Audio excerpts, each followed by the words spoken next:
And Black Friday weekend, get the new Sonos One smart speaker with select purchases. Hurry in to Mattress Firm. Good morning, America. This morning, hazardous weather, strong winds lashing the Midwest. The damage left behind now moving east. The alerts from Georgia to Maine and heavy rains for the West. Our weather team tracking it all for the start of this busy travel week.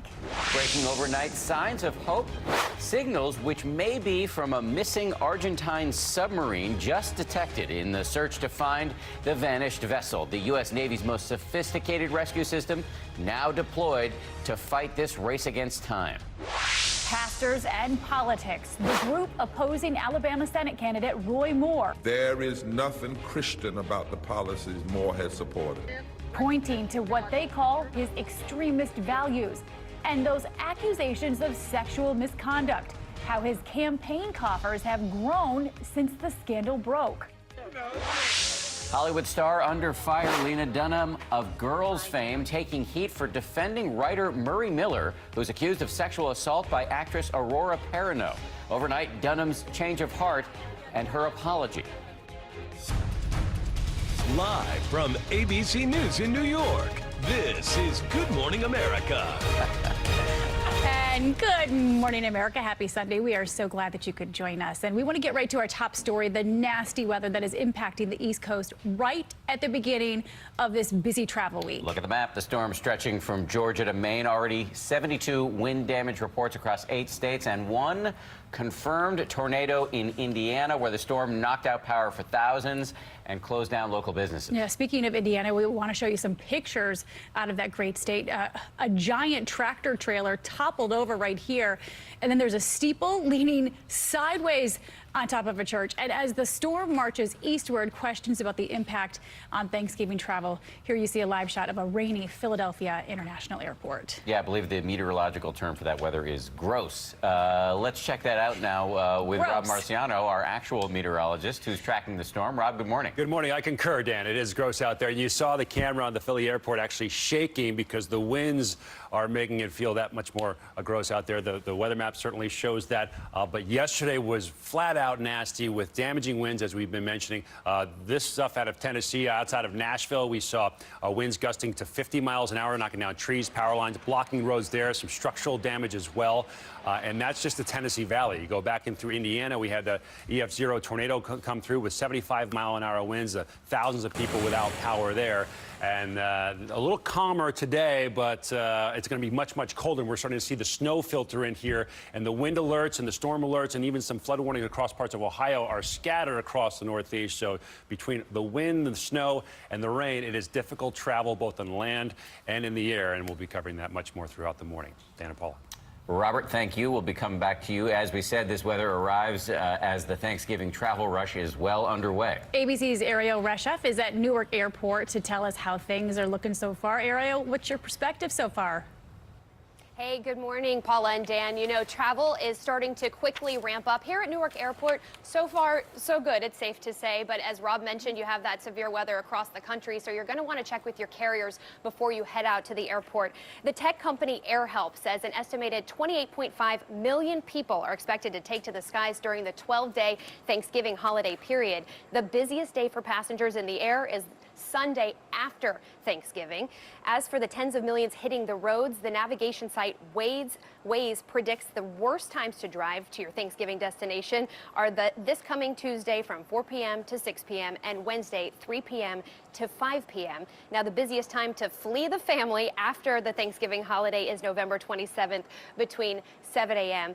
and 5 p.m. And by the way, guys, Waze says they always see a significant spike in the number of hits for grocery stores at about 11 a.m. on Thanksgiving Day. So if you forget the cranberry sauce, you're going to have some company out on the roads. I'm just saying. I might forget more than the cranberry sauce. Thank you for the reminder to go grocery shopping for everything, Ariel. That and to flee the family. Yeah, we're already talking about getting away from the family, Ariel. Yeah, I can imagine the discussions around the Reshef Thanksgiving table this year. All right, thanks again to Ariel Reshef reporting from Newark Airport. And now to what could be new signs of hope in the hunt for a submarine that disappeared off the coast of Argentina on Wednesday with 44 people aboard. Emergency signals have reportedly been detected now. This as the U.S. Navy sends in its most sophisticated rescue systems. And ABC's Stephanie Ramos is on the story in our Washington bureau. Stephanie, good morning to you.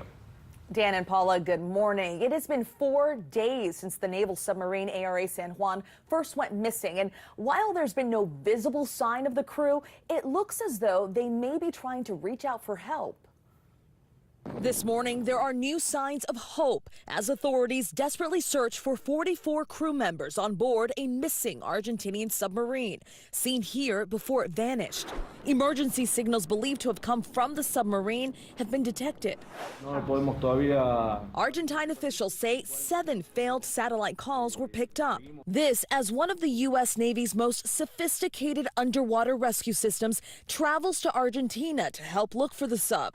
The problem here is, although the Navy is sending its best rescue gear, if you don't know where the submarine is, you can't affect that rescue. One rescue system can save up to 6 people at a time and reach a sunken submarine at depths of 850 feet. But no one appears to know where exactly the naval submarine ARA San Juan is. It's been missing since Wednesday. The Argentine Navy says it lost contact with the decades-old sub while it was on a routine trip from a base in Ushuaia on the southern tip of the continent to its home base of Mar del Plata. One theory is that a fire may have knocked out power on the submarine, cutting off their communication system. And this isn't the first submarine to go missing. In August of 2000, the Russian nuclear submarine Kursk sank after an accident during a military exercise, killing all 188 sailors. It happened to one of ours in 1968. The USS Scorpion sank beneath the Atlantic Ocean with 99 crewmen and 2 nuclear torpedoes. Why it went down is still unknown. With the U.S. Navy's 2 undersea rescue systems on the way to Argentina to look for the submarine, everyone involved is hoping for a different and positive outcome. Dan, Paula. Of course. Stephanie, thank you very much. For more on this, let's bring in retired Marine Colonel Steve Ganyard, who's an ABC News analyst. You saw him in Stephanie's piece, but we have more questions for you, Steve. So thanks for coming in. I guess the first question is, do you think these reported satellite communications could really be from the missing sub? To you, is this an optimistic sign? I don't know, Dan. I'm a little bit suspect. You know, when did these come in?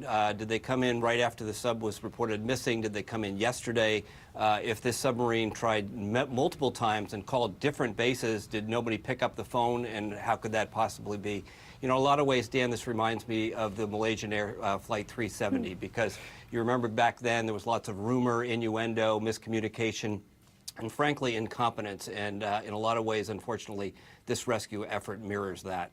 And Steve, so this sub, they haven't heard from the sub since Wednesday, so we're going on 4 days. Feasibly, realistically, how long could people survive on board a submarine once it's been disabled underwater?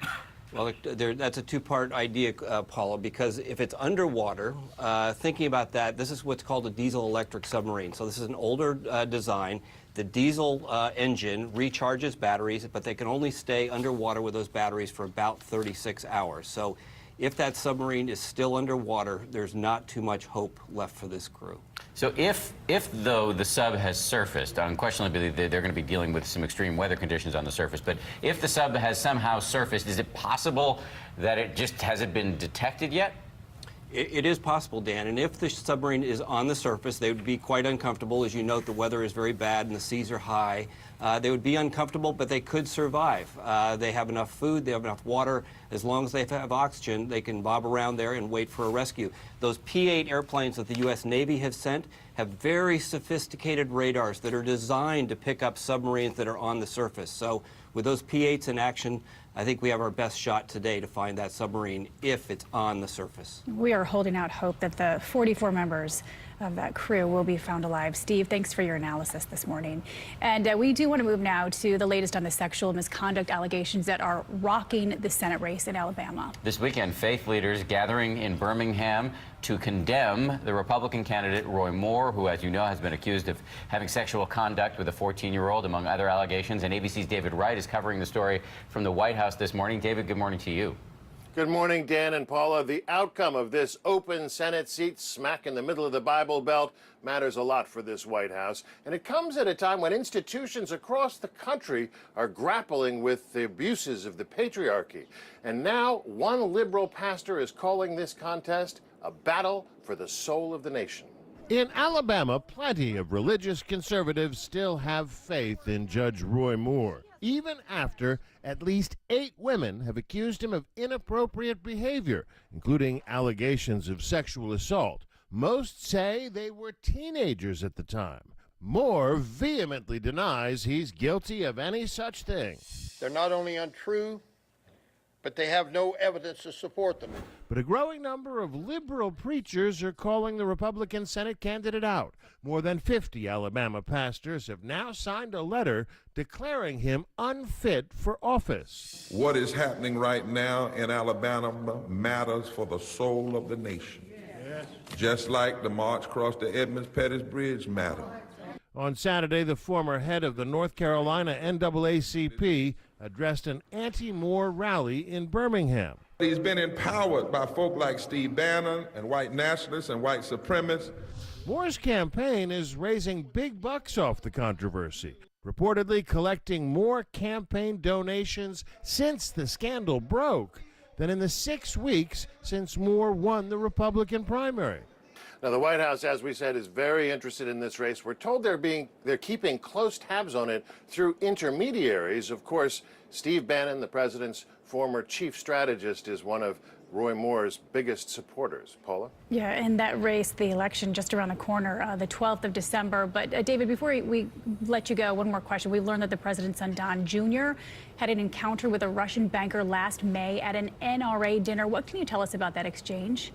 Well, we can confirm that the meeting did take place. We're told that they had a brief conversation at the dinner and then went back to their separate tables. Why this matters is that investigators are trying to piece together what contacts high-level Trump associates may have had with Russians during the campaign. And this banker is someone that has been reported to be one of the people who was trying to set up a direct meeting between Putin and Trump. Dan and Paul? All right, yeah. David, thank you very much for your analysis there. David, right at the White House. Let's bring in our chief anchor, George Stephanopoulos, who's going to be hosting This Week a little later this morning. Good morning, George. Good morning, guys. So let's talk about Roy Moore. Look at the front page of the Birmingham News this morning. It reads, "Stand for Decency, Reject Roy Moore." It goes on to endorse Moore's Democratic rival, Doug Jones. So given all of the pressure Roy Moore is facing here, it's quite a lot of pressure.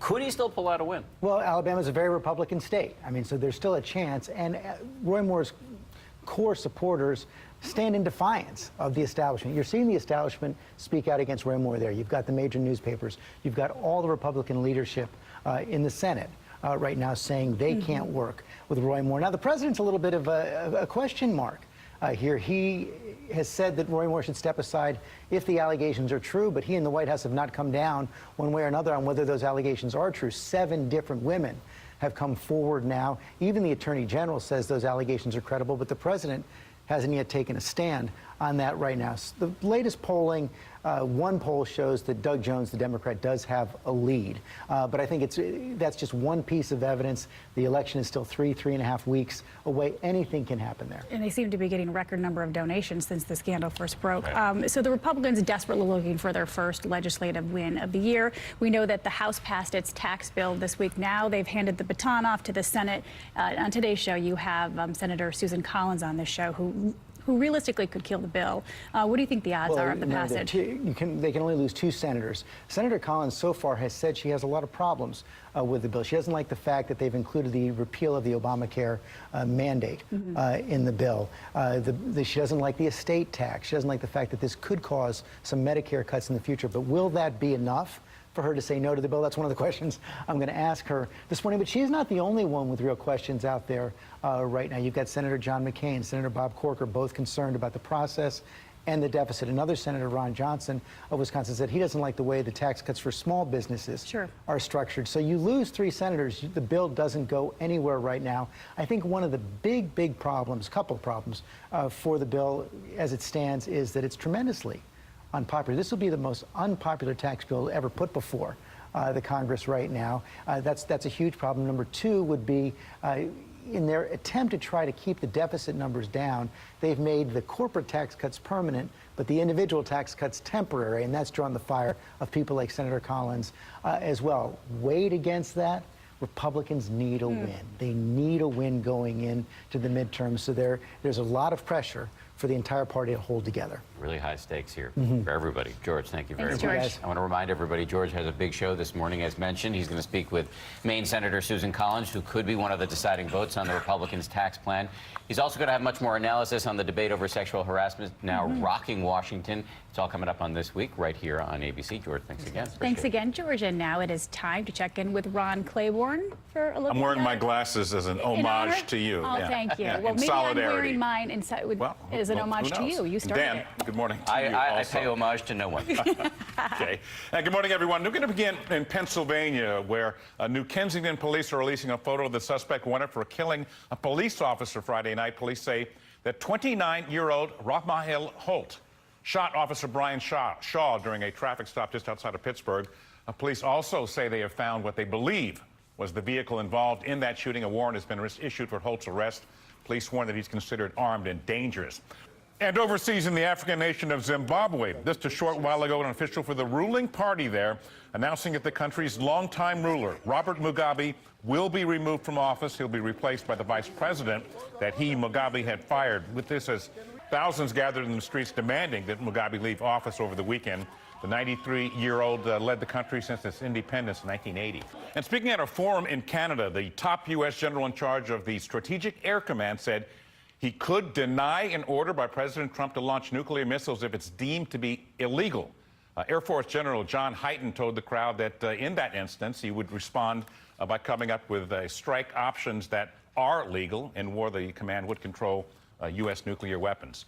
In Florida, news that David Cassidy, the former Partridge Family TV star and singer, is in critical condition, hospitalized with multiple organ failure. The 67-year-old former teen idol was taken to a Florida Fort Lauderdale area hospital last Wednesday. His family is at his bedside. Earlier this year, Cassidy revealed that he's battling dementia.